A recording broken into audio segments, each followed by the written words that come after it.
Canada's economic narrative at present reflects a nation attempting to reduce a decades-old reliance on a single partner. The figures indicate real change, even if claims that the United States is rapidly losing influence are exaggerated. For much of the past several decades, about 3 or 4 of Canada's total exports have gone to the United States, while nearly 97% of Canadian oil exports were sent to the same destination. That level of concentration later became a weakness when tariffs were introduced. Prime Minister Mark Carney has announced an ambitious objective of doubling exports to non-US markets by 2035. His administration is now working to strengthen trade relationships with China and India, while also pursuing new agreements with the United Arab Emirates, Qatar, and Saudi Arabia. There is visible progress in specific areas. Britain has increased purchases of Canadian unrefined gold, as both investors and central banks look for alternatives to the US dollar. Across Europe, demand has risen for Canadian canola, aluminum, and oil. China has also expanded oil imports, supported by the Trans Mountain Pipeline expansion, which contributed to a record high in October of 2025 for Canadian oil shipments outside North America. Even Singapore and Indonesia recorded higher imports of Canadian oil, coal, and potassium chloride. On the energy front, Carney made his first visit to China in nearly a decade, and Ottawa is reportedly seeking a major increase in energy exports to China by 2030. This marks a significant shift compared with the historical pattern where almost all Canadian oil exports were directed to the United States. At the same time, the broader situation complicates the idea that American influence is rapidly fading. Although U.S. imports from Canada have declined, Canada has moved up to become the second largest source of merchandise imports for the United States, behind only Mexico, after holding third place since 2015. So while Canada is diversifying, its importance within U.S. import flows has actually increased in relative terms, partly because China has lost ground in U.S. trade exposure. This diversification effort is both defensive and strategic. Analysts point out that the main risk is not a sudden break with the United States, but that Canada's efforts could reveal limited leverage with alternative partners. A more transactional U.S. administration could still use asymmetries in defense, intelligence, and trade. Meanwhile, the domestic cost of trade tensions with the United States has been significant.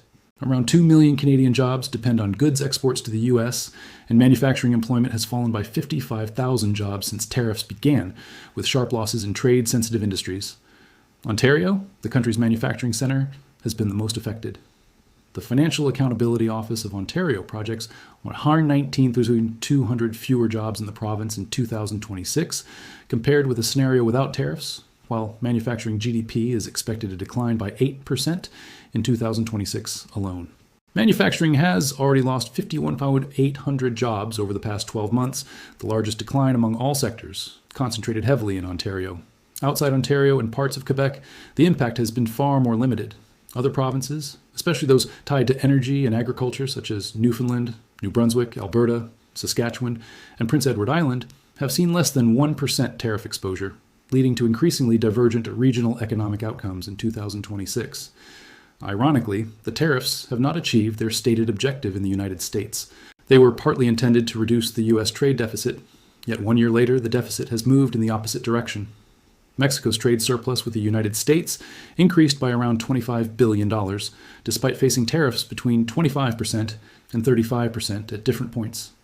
Globally, trade flows have shifted away from heavily tariffed regions such as China, while the overall U.S. trade deficit has widened slightly and global trade volumes have continued to rise. For Canada's broader economy, the picture is mixed rather than collapsing. The country recorded its first per capita GDP increase in 3 years in 2025. Unemployment remained broadly stable and consumer spending held up even as confidence fell in the spring period. Net foreign direct investment also turned positive for the first time in more than a decade. However, business investment is expected to soften into 2026. Growth remains constrained but not severe. Business fixed investment is projected to stay weak through 2026 before recovering in 2027 as trade uncertainty eases. Government programs such as the Trade Diversification Corridors Fund are supporting investment activity, while household consumption continues to contribute to GDP growth, though at a slower pace than before. The labor market reflects this divided picture. Forecasts place Canada's 2026 unemployment rate at around 7%, roughly unchanged from February, with potential job gains in defense and construction driven by higher government spending. Tourism is also expected to benefit as rising energy prices encourage more domestic travel. Sector by sector, the effects of U.S. tariffs vary. Canadian motor vehicle and parts output has declined by 3% year to date, though it improved recently with a 2% year-over-year increase in September. marking the first gain since late 2023. Aluminum production fell by 2%, but employment in aluminum manufacturing rose by 5% year to date, even as average output prices increased by 16%. Iron and steel producers, already under pressure from weak global demand, continue to face difficulties due to ongoing price normalization. Notably, selling prices for Canadian manufacturers have largely remained stable because foreign buyers, specifically American importers, are absorbing most of the initial tariff burden. That has impacted U.S. corporate profits during this year. However, wider U.S. consumer price increases have not fully appeared yet and are not expected to become significant until 2026. On the policy front, Ottawa has shifted toward adjustment rather than escalation. In April 2026, Canada extended relief from its 25% counter tariffs on selected U.S. manufactured vehicles for an additional year. At the same time, new Canadian rules require federal contracts above $25 million to prioritize Canadian materials. In addition, more than $100 million has been allocated to work-sharing programs covering up to 26,000 affected workers. In the United States, following a February 2026 Supreme Court ruling on tariffs, Trump invoked Section 122 of the 1974 Trade Act. This allowed the imposition of temporary 10% tariffs under a rarely used authority permitting such measures for up to 150 days. Trump also indicated plans to increase the rate to 15%. The overall interpretation is a realistic synthesis. Canada is actively shifting toward China, Europe, and other international markets, with noticeable momentum in energy, critical minerals, and agricultural exports. However, the relationship with the United States is not collapsing. Instead, it is becoming selectively strained, concentrated in Ontario's manufacturing corridor, while other regions adjust and diversify with less disruption. There is evidence that businesses are adapting by redirecting exports to alternative markets. Still, the broader trade structure is changing more in geography than in total volume. Whether this shift becomes a lasting realignment or only a temporary response during the Trump tariff period depends on the durability of Canada's new trade agreements with China, the Gulf states, and Europe. It also depends on whether the current U.S. trade posture eventually changes again. The Canada-China agreement itself shows how fragile and contested this realignment remains. In January 2026, Carney made his first visit to Beijing in nearly a decade. Both countries signed a preliminary agreement marking the most significant reset in bilateral economic relations in years. Under the deal, China agreed to reduce tariffs on Canadian canola seed from about 84% down to 15%, while also removing or lowering duties on lobsters, peas, crabs, and canola meal. This opened improved access for roughly $6 billion in Canadian agricultural exports, benefiting farmers across the country and seafood producers on both coasts. China is also expected to increase imports of Canadian beef, pet food, and animal genetics. As a result, producers of Western Canadian canola, beef, and pork regained access to one of their most profitable export markets, unlocking an estimated $3 billion in new orders. However, this relief is explicitly temporary and conditional. Tariff reductions on canola meal, lobsters, peas, and crabs apply only from March 1st, 2026 through the end of that year. Canada's agriculture minister also noted that ongoing negotiations over Chinese steel and aluminum tariffs explain why China agreed to relax duties on certain agricultural products only until year-end. At the same time, Ottawa has extended its own remission measures on Chinese steel and aluminum through the end of 2026. The minister described the broader direction clearly, stating that Canada sees growing opportunities in China, particularly in energy and minerals. The electric vehicle dimension of the agreement is especially contentious. The average price of an entry-level EV in Canada is expected to fall by $12,000 to $15,000 Canadian dollars, making the 2035 net zero target appear more achievable for the first time. It also gives Chinese brands such as BYD and Xiaomi a competitive entry point into North America with a major price advantage. However, domestic Canadian EV startups that previously depended on full tariff protection must now compete with Chinese state-supported manufacturers that have a decade-long head start in scale.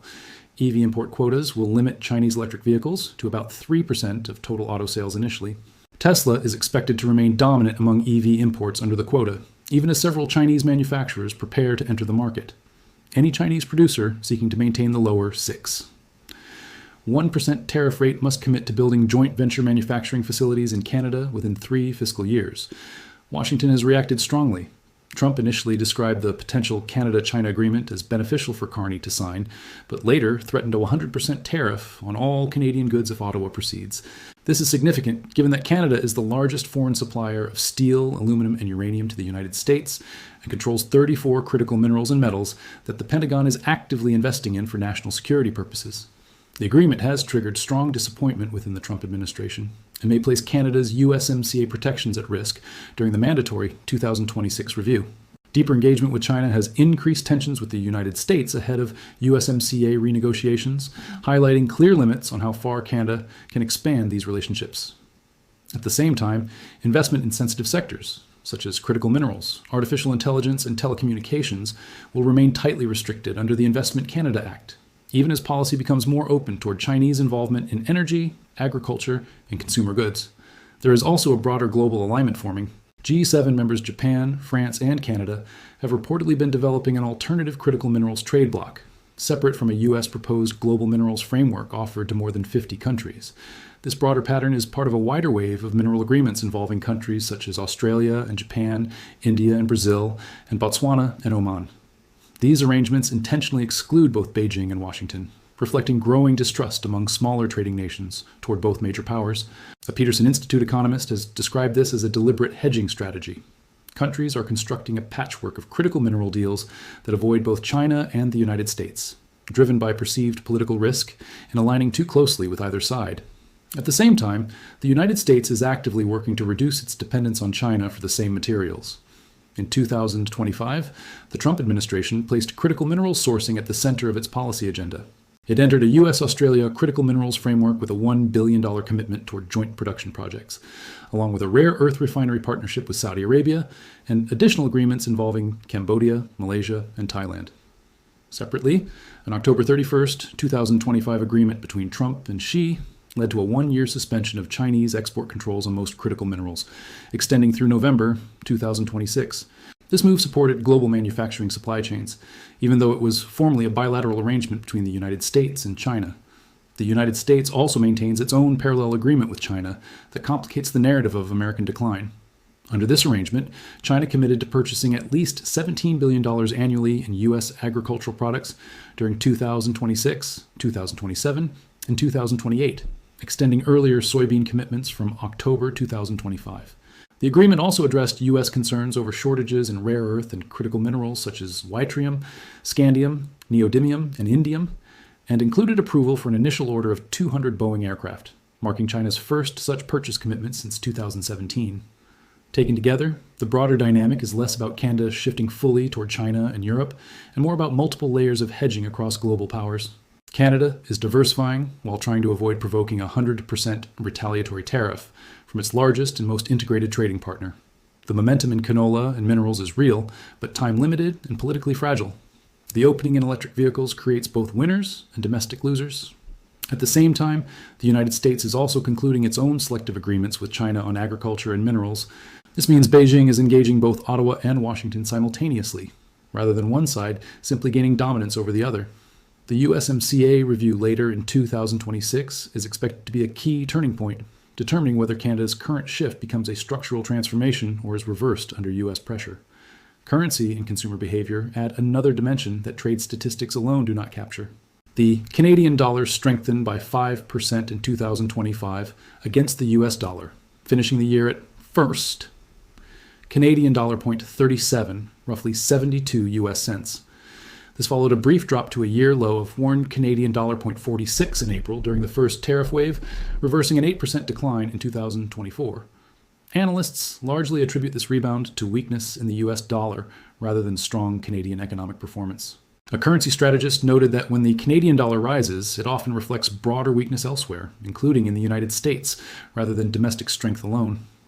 As of June 2026, the US dollar to Canadian dollar exchange rate sits between 1.36 and 1.39, with major Canadian banks forecasting gradual Canadian dollar appreciation in the second half of the year as interest rate gaps between the two economies potentially narrow. This exchange rate directly affects everyday life in Canada, influencing imported goods prices, cross-border shopping, and travel costs. A weaker Canadian dollar increases the cost of U.S. imports, affecting a large portion of consumer goods and food products. Consumer behavior has also shifted significantly. A boycott of U.S. goods and travel began in February 2025, driven by Trump's annexation threats and widespread tariffs on Canadian exports. Polling shows that 91% of Canadians want their country to rely less on the United States, preferring that path over repairing relations. Some provinces, including Manitoba and Nova Scotia, even removed American alcohol from store shelves entirely, donating remaining proceeds to charity. The shift in travel behavior is also substantial. Data from the University of Toronto shows Canadian cross-border trips declined by 42% year over year between April 2025 and March 2026. Canadians are increasingly redirecting travel spending to other destinations. With the Canadian dollar valued at about 71 US cents, travel analysts have highlighted alternative destinations where the currency stretches further than in the United States. This reflects a real change in consumer sentiment. The idea that the United States is losing influence captures part of this behavioral shift. A 42% drop in cross-border travel and a sustained boycott signal, a meaningful break from previous economic integration. However, the currency trend is more complex. The Canadian dollar's movement between 2025 and 2026 reflects U.S. economic softness as much as Canadian strength. Forecasts suggest only gradual appreciation rather than a sharp shift in relative power. Even so, behavioral changes may outlast economic cycles. Once travel patterns and consumption habits shift, they often persist beyond the original political triggers. This is why the current rupture may ultimately shape the long-term Canada-United States relationship, more than any single tariff policy or trade agreement. Please leave your thoughts about this content in the comments below. Thanks for watching. See you in the next one.